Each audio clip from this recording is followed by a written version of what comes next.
Bonjour à tous.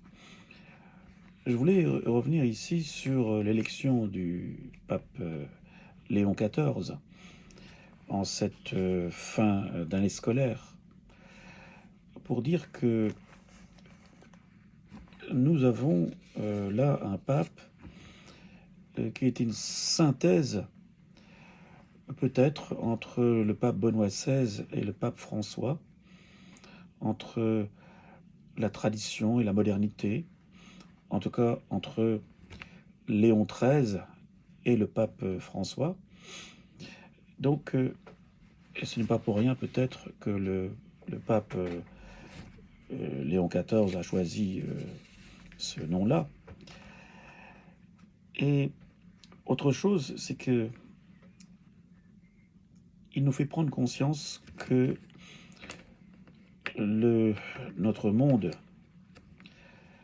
est dans une certaine déchristianisation, une certaine fin de civilisation, notamment en Europe. Et la crise d'aujourd'hui vient de ce rejet de la question de Dieu.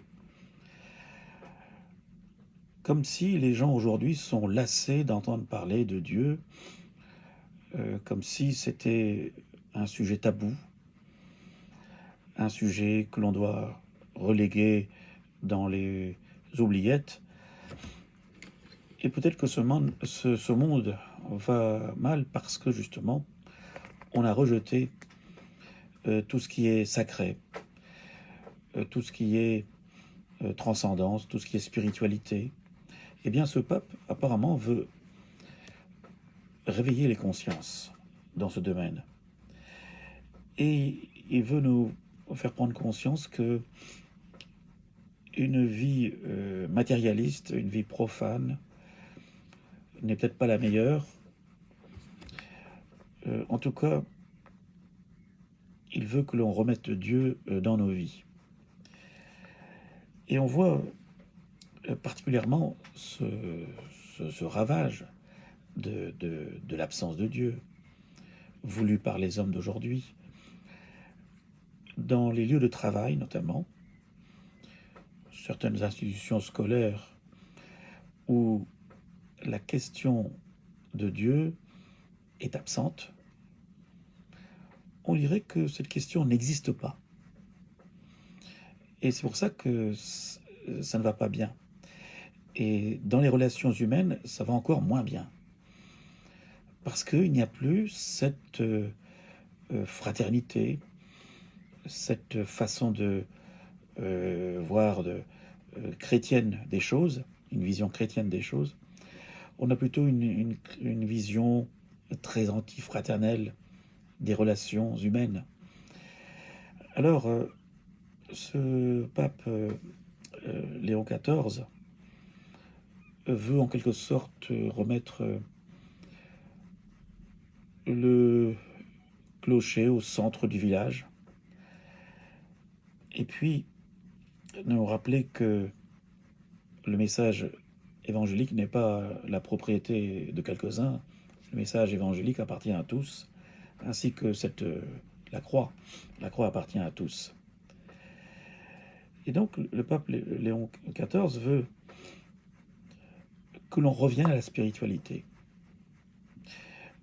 Et que cela se fasse aussi dans la paix des consciences, que les guerres s'arrêtent. C'est ce message-là que je retiens essentiellement de ce nouveau pape.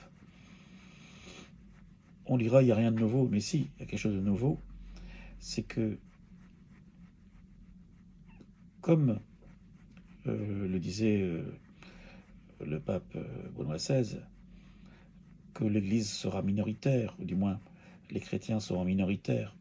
Mais nous devons continuer, enfin, ceux qui sont chrétiens doivent continuer à se montrer tels qu'ils sont, fraternels, très ouverts à la discussion.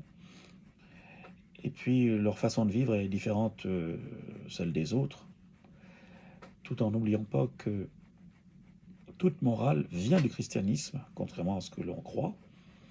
Sans le christianisme, il n'y a pas la morale, euh, les commandements de Dieu.